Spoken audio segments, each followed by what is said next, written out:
दोस्तों, आज की कहानी है नंदन जी, आप अपने घर का बंटवारा क्यों कर रही हो। दोस्तों, कहानी शुरू करने से पहले अगर हमारे चैनल को सब्सक्राइब नहीं किया हो तो कर लीजिए ताकि आपके पास पहुंचे हर रोज नया वीडियो। जिंदगी के रण में खुद ही कृष्ण और खुद ही अर्जुन बनना पड़ता है। कृष्णा ने भाभी से कहा और चली गई। वो सोच रही थी कि कह तो दिया पर स्वीटी की हकीकत सबके सामने कैसे लाएगी। स्वीटी और उसके बच्चे गर्मियों की छुट्टियां मनाने ननिहाल आए हुए थे। हर साल गर्मियों की छुट्टियां में उनका यही कार्यक्रम रहता था, मगर ना जाने क्यों उन दिनों घर की बहुओं में झगड़ी होती रहती, यहाँ तक कि माँ जी भी डांट डपट पर उतर आती। ये कहानी है वीरानी परिवार की। माँ बाबूजी के अलावा 3 बेटे बहुए, एक बेटी स्वीटी और कुल मिलाकर 6 बच्चे थे। स्वीटी की शादी को लगभग 5 साल हो चुके थे। इस बार उसके आने के कार्यक्रम के हिसाब से सबसे छोटे बेटे कुणाल का विवाह कार्यक्रम तय किया गया था। शेरेस विवाह सफल हुआ, सिवाय स्वीटी और सासू माँ के कुछ तानों के। कहीं खाने पीने के स्वाद में कमी तो कहीं रहने की व्यवस्था में। दान देश को लेकर भी सासू माँ थोड़ी उखड़ी उखड़ी तो थी, पर कुणाल और ससुर जी के आगे उनकी कुछ ज्यादा असली नहीं। खैर, विवाह सफल हुआ। कृष्णा की डोली ससुराल पहुंची। जेठानियों ने जोरदार स्वागत किया। 2 दिन तक रस्में चली जिनमें सभी को बहुत आनंद आया, मगर पता नहीं क्यों सासू माँ बात बात पर सिट जाती और उनका गुस्सा निकलता बड़ी बहुओं पर।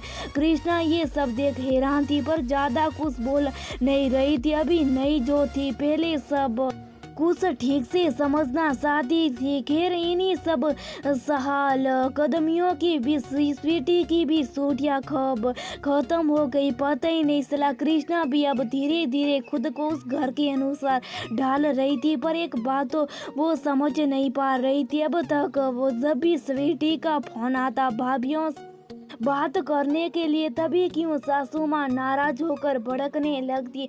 हर वक्त बंटवारे के ताने, बिटिया के साथ मेल मिलाप के व्यंग, उनके प्रति सोच और व्यवहार पर सवाल। ना जाने कहां से उसके दिमाग में ये सब बातें चलने लगती थी, पर फिर वो इन बातों को ये सोचकर अनदेखा कर देती कि शायद सासू माँ साथियों को उनकी बहुएं ज्यादा स्वीटी के आगे अपना मुंह ना खोले। आखिरी बड़ी ननद जो ठहरी, उसे लगा कि वो साथी है कि बहुएं अपने दिल की बात किसी से ना करें। उसे ऐसा इसलिए लगता क्योंकि मन सासू माँ ऐसा क्या नहीं करती थी, पर जब भी स्वीटी आती या बहुएं कहीं जाती या खास तौर से स्वीटी के घर जाती तो फसाद अचानक ही शुरू हो जाते। कुछ भी हो, उसे उनका ये व्यवहार बड़ा विचित्र लगता था। उसने कई बार कुणाल से भी इस बात का जिक्र किया, मगर उसने भी कोई खास तत्व जो नहीं दे। इस बात पर यूं ही 2 साल बीत गए। गर्मियों की छुट्टियां हो चुकी थी। इस बार कृष्णा ने सभी जेठ जेठानियों के साथ मिल एक सप्ताह के लिए बाहर जाने का प्रोग्राम बनाया। सासू माँ ने इजाजत भी दे दी। सभी तैयारियों भी लगभग हो गई। स्वीटी भी अपने बच्चों समेत छुट्टियां मनाने आ चुकी थी। 3-4 दिन सब मिलजुल कर रही। फिर उस शाम कृष्णा ने सबके सामने स्वीटी से कहा, दीदी हम सब एक हफ्ते के लिए बाहर जा रहे। आप तो हैं ही, या माँ बाबूजी का ध्यान रखिएगा। वापस आकर फिर हम सब साथ में एंजॉय करेंगे। बस इतना ही कहना था कि स्वीटी ने राई का पहाड़ बना दिया। अरे तो ये प्लानिंग चल रही थी मुझसे छुप कर, तभी कुहू 2 रातों से मुझसे बात करने कोई कमरे में क्यों नहीं आता। अभी मुझे आए 2 ही दिन हुए और चल पड़े सब शेर सपाटे पर। घर आए मेहमानी की कोई कदर ही नहीं। कृष्णा ने बड़े अदब से जवाब दिया, पर दीदी ये प्लान तो पहले से बन चुका था। अब टैक्स देख ले, माँ जी ने खुद इजाजत दी थी। फिर आप तो पूरा महीना यहाँ रहने वाली हैं, तो 1 हफ्ते भर में प्रॉब्लम क्या है, बच्चे भी घूम आएंगे। ये सब सुन स्वीटी और भड़क पड़ी। अब बच्चों का बहाना ना बनाए, उन्हें घुमा नहीं तो फिर कभी भी जाया जा सकता है, जब मेहमान आए तो तभी जाना क्या जरूरी है। मगर दीदी आप तो हर छुट्टियां में आती है, तो फिर बच्चे कब जाएं? कृष्णा ने पूछा। माँ जी आप ही कुछ कहिए ना, दोनों एक साथ बोली। इस पर सासू माँ कहने लगी, अब बहू तुम्हें मान जाओ, बेचारी बिटिया का दिल दुखाना क्या अच्छी बात है। वैसे भी ससुराल में कहाँ उसको आराम मिल पाता होगा, जो यहाँ आके भी काम करे वो बेचारी। ये तो कोई बात नहीं हुई, पर माँ जी आप ही ने इजाजत दी थी। हाँ तो अब मैं ही मना कर रही हूँ, ये क्या बात हुई, बस कर। जेठानी जी ने हाथ पकड़कर चुप करा दिया। कृष्णा गुमसुम हो अपने कमरे में चली गई। भाइयों के आते ही स्वीटी ने भी नया बगेड़ा खड़ा कर दिया। कृष्णा को सासू माँ ने भी उस रात खूब खरी खोटी सुनाई। इसलिए मैं तुमसे कहती थी ना बनाओ कोई प्लान, स्वीटी पूरा होने नहीं देगी। अब उल्टे माँ जी को और ना जाने क्या क्या भड़काएगी। जेठानी जी ने कहा, मगर वो कृष्णा थी इरादों की पक्की। कहने लगी, दीदी जिंदगी के रण में खुद ही कृष्ण और खुद ही अर्जुन बनना पड़ता है। उसने भी तय कर लिया कि इस महाभारत का अंत अब वो करके रहेगी। बस इस तह तक पहुंचना था, अब की गड़बड़ होती कहाँ है। और शायद कृष्ण इस बार भी कृष्णा के साथ ही उस रात जब वो रसोई से लौट रही थी, तो स्वीटी सासू माँ के कमरे उन्हें उसके खिलाफ खूब भड़का रही थी। यहाँ तक कि कुणाल के खिलाफ भी काफी कुछ कह गई। शायद कृष्णा समझ चुकी थी उसे क्या करना है। वो अगले दिन स्वीटी के कमरे में गई और उससे माफी मांगी। इस पर स्वीटी बट सट कर उसे गले लगाकर कहने लगी, अरे कोई बात नहीं भाभी, गलती तो हो जाती है। असल में माँ नहीं चाहती कि आप लोग कहीं जाए, मेरा तो बस बहाना है, क्या करूँ समझती हूँ वगैरह वगैरह। इसके बाद कृष्णा अपने कमरे में चली गई। कुछ देर बाद स्वीटी बड़ी भाभी के कमरे में गई। वहाँ उनकी बहुत देर भाभी भाभी से बात चली। फिर सुबह वो माँ के कमरे में चली गई और नाश्ता भी वही मंगवा लिया, ये कहकर कि माँ जी नीचे नाश्ता करने नहीं आना। शादी जेठानी जी नाश्ता लेकर ऊपर जा ही रही थी कि कृष्णा ने उन्हें रोक दिया। नहीं भाभी, आप तो माँ को नीचे नाश्ता करने आना पड़ेगा, ये क्या करिए। तुम वैसे भी मुझे पसंद नहीं करती, पर मुझे माँ जी के आगे निशाना दिखाओ। पहली छुट्टियों का प्लान तुम मेरे माथे डाल चुकी हो। कृष्णा तो पहली समझ चुकी थी कि ये खेल क्या है।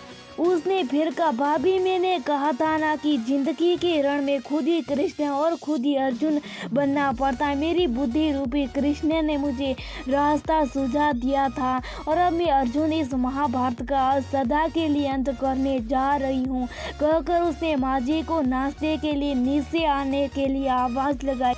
नाश्ते के बाद कृष्णा ने स्वीटी से अचानक पूछ लिया, दीदी आप तो कहती थी माँ की तबीयत ठीक नहीं, वो नाश्ता कमरे में खाएगी, ये तो मुझे एकदम ठीक लगती है। सासू माँ स्वीटी की और असमझ भरी निगाह से देखने लगी। इससे पहले कि स्वीटी कोई जवाब दे पाती, कृष्णा ने आगे बात बढ़ाते हुए कहा, भाभी आप भी तो छुट्टियां मनाने मेरे साथ जाना चाहती थी। हाँ मगर प्लानिंग मैंने की थी सारी, तो आपको क्यों लगा कि मैंने ये बात आपके माथे मत दी। अब तक वो स्वीटी के चेहरे की हवाइयाँ उठने लगी थी, मगर वो कहाँ कुछ भी स्वीकार करने वाली थी। हर बात बस मुझे ऐसा लगा, मुझे वैसा लगा कहकर टालने की आदत जो थी।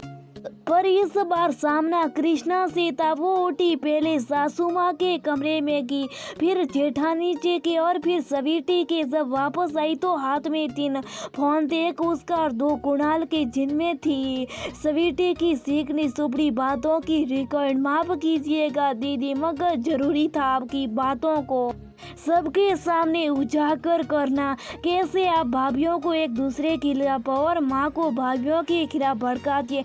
कैसे उसने जेठानी जी के सामने सारा दोस्त कृष्णा के माथे मढ़ा था। कैसे अपने उसी के सामने खुद अपनी माँ की बुराई की थी। कैसे उसने माँ से छुपकर नाश्ता रूप में खुद मंगवाया था और उनसे कहा था कि जानबूझकर ये लोग आपको और मुझे नाश्ता यहीं कमरे में देंगे। आज हर बात सबके सामने थी और स्वीटी सतबद खड़ी थी, एकदम बर्फ मानो काटो तो खून ना हो। सासू माँ भी सारी हकीकत को सुन हैरान थी।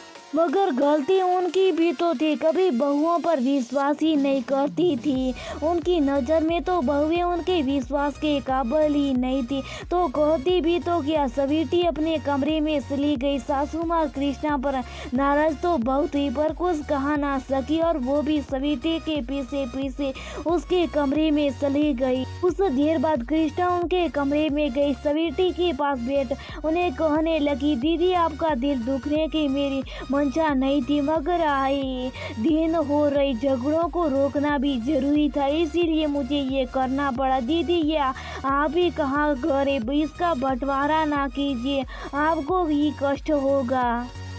सबके साथ में ताकत होती है और आप एक ताकत और मायके की धनी है, तो क्यों अपनी ताकत नष्ट कर रही। ये सब करके चलिए अब घुचा थूकिए और तैयारियां कीजिए, हम सब साथ में घूमने जाने वाले। माँ जी और बाबूजी भी। सविटी ने कृष्णा को गले लगा लिया और एक महाभारत का बिना विलास के अंत हुआ और कुछ अहम रिश्ते और उनका प्यार जो वो खोती जा रही थी उसे भी वापस पा